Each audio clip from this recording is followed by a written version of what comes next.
se casser la voix.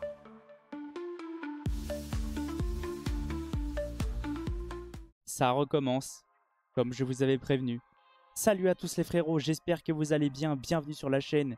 Et aujourd'hui on se retrouve pour le deuxième débrief. Comme promis, je vous avais promis que j'allais faire le débrief du Congo. Et maintenant du Maroc, chose faite. Donc aujourd'hui, je vais vous faire un petit débrief. Et clairement, je vais direct avec vous, j'ai pris beaucoup de plaisir pour ce deuxième match du Maroc. C'est trop facile. En fait, beaucoup de personnes sont venues me voir pour me dire ne dis pas non plus que le Maroc est trop fort, parce qu'en face, sans manquer de respect, c'est peut-être un peu plus faible. Mais moi, en fait, ce que j'aime, c'est que le Maroc, même si l'équipe est très forte ou même si l'équipe est un peu plus faible, ils vont jouer de la même manière. Respecter leurs adversaires, jouer le football à fond. Et c'est chose faite. Que ça soit 1-0, 2-0, 3-0, 4-0, le Maroc a continué à jouer sans manquer de respect à son adversaire. Ils ont continué à jouer au football, ne pas non plus les provoquer en faisant des dribbles, en faisant n'importe quoi. Non, ça continue à jouer au foot. Ça continue à jouer collectif et c'était très très beau à regarder. Moi en fait ce que j'aime bien avec le Maroc, c'est qu'il y a de l'intensité, il y a de l'envie, il y a des appels de balles, il y a des solutions, le ballon circule, c'est pas lent, c'est pas une possession qui bouge pas. En fait ce que j'aime bien c'est qu'il y a toujours des appels de balles et ça j'adore. En fait le ballon qui circule mais qui bouge pas c'est pas beau. Là le truc c'est que j'aime bien c'est que les joueurs à chaque fois se libèrent et proposent des solutions entre deux joueurs, entre des lignes. Et le ballon circule de gauche à droite, devant vers l'arrière. Ça joue bien au football. Et dans cette vidéo, je vais surtout parler d'un joueur. Il y en a qui vont me dire, est-ce que tu peux parler de Ben Seguir? Parce que, voilà. Oui, je vais en parler, vous inquiétez pas, parce que Ben Seguir est trop fort. Mais j'aimerais revenir surtout sur Amrabat. Les gars, il est beaucoup trop fort. C'est lui qui gère le milieu, c'est lui qui gère cette équipe. L'expérience, il arrive à organiser le jeu, faire des appels de balles, jouer au ballon. Faire circuler, revenir en arrière, donner des solutions s'il n'y en a pas, faire avancer le jeu.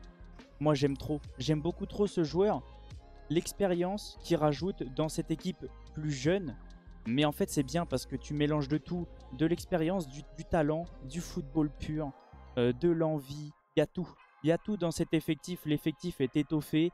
Il y a beaucoup de joueurs, il y a des doublures un peu partout. La jeunesse, comme je vous ai dit, des joueurs qui ont joué au JO, qui m'ont impressionné. Et même des joueurs de l'équipe première. On sait qu'en plus, il y a des blessures, des absents. Donc, il y a beaucoup de joueurs encore derrière. Et vraiment, c'est impressionnant. Et c'est vraiment beau à regarder. Et c'est pas parce que c'est une équipe un petit peu plus faible, sans manquer de respect, que c'est pour ça que je dis des choses. C'est parce que le Maroc, ça fait déjà un moment que je les vois jouer. Et ça fait déjà un moment que je trouve que ça joue vraiment bien au foot.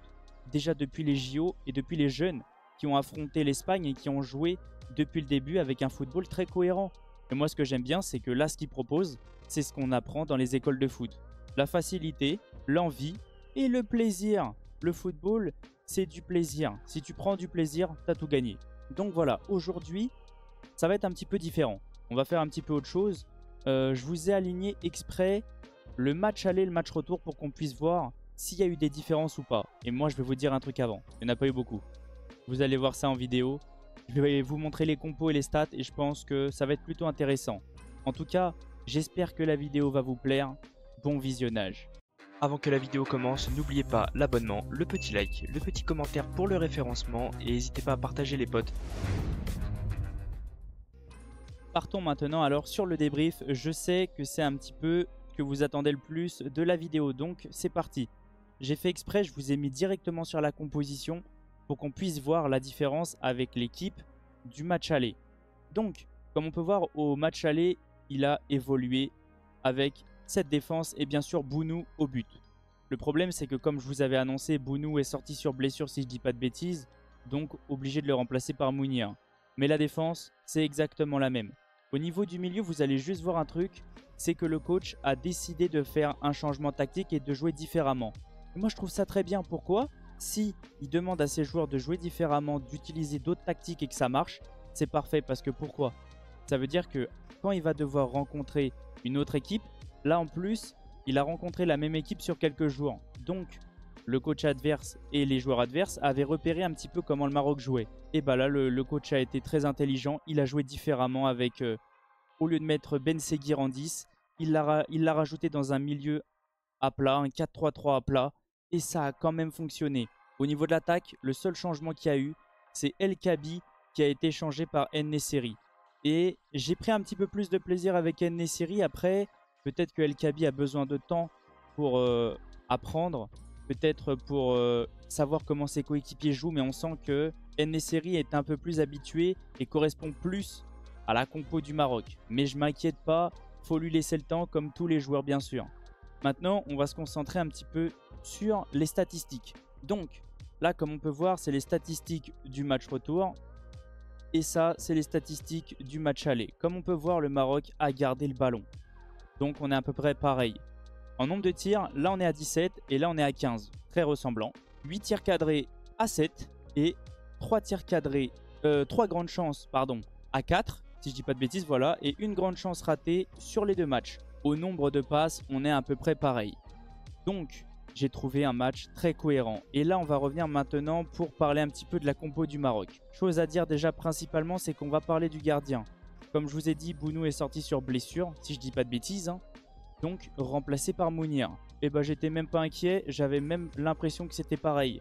Ils ont des doublures à chaque poste, ils ont un effectif ultra étoffé qui joue bien au football, qui déroule bien. Et vraiment, c'est incroyable. On va regarder le banc, c'est exceptionnel. Amin Adli, il a refait rentrer El Kaabi.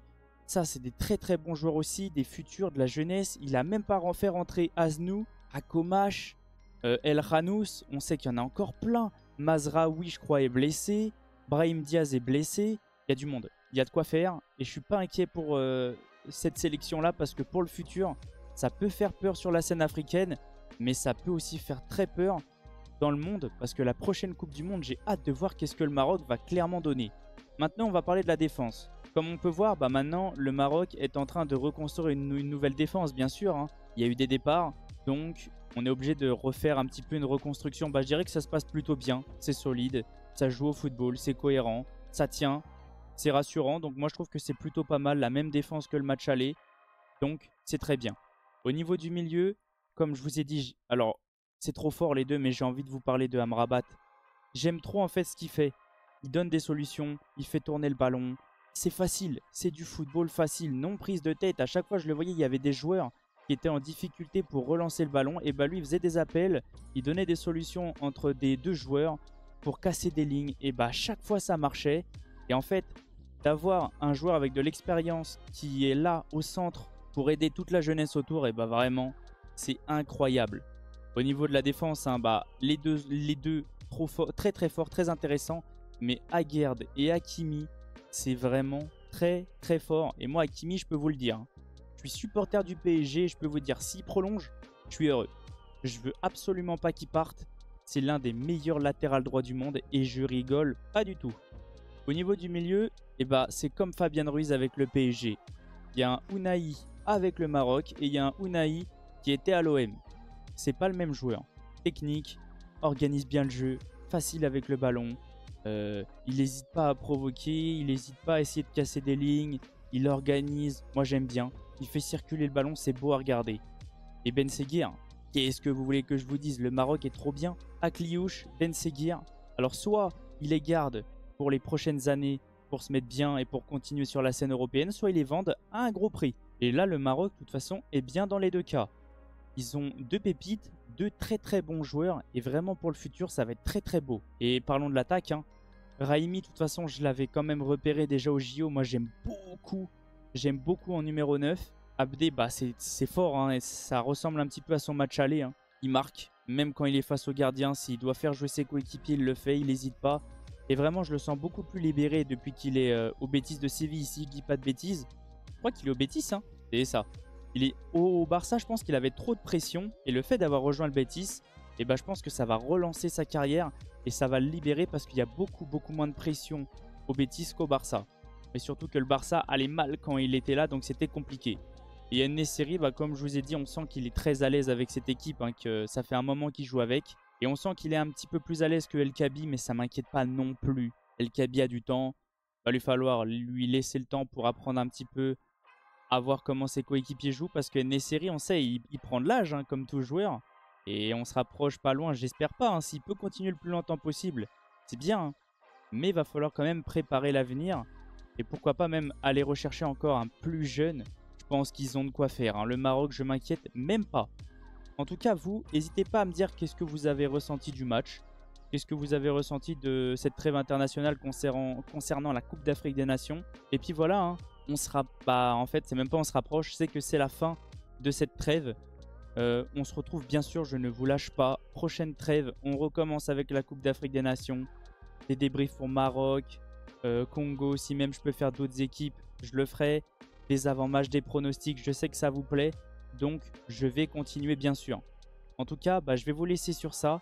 Merci à tous ceux qui sont restés du début jusqu'à la fin. Merci à tous ceux qui sont là et bienvenue aux nouveaux aussi, hein, surtout. Et puis, n'hésitez pas à rejoindre mes différents réseaux, comme je vous dis à chaque fois, surtout mon serveur Discord. On peut tous se retrouver là-bas pour discuter. Je vais vous laisser sur ça. Et je vous dis à la prochaine. On se retrouve, alors peut-être pour une vidéo avant, mais sûr et certain pour l'avant-match du Paris Saint-Germain, qui sortira vendredi vu qu'on joue samedi. Je me répète et je vous laisse sur ça. Ciao les potes. Eyes and say we're friends. Whatever happened to that? I don't care if you're a man. We gon' love you to the end.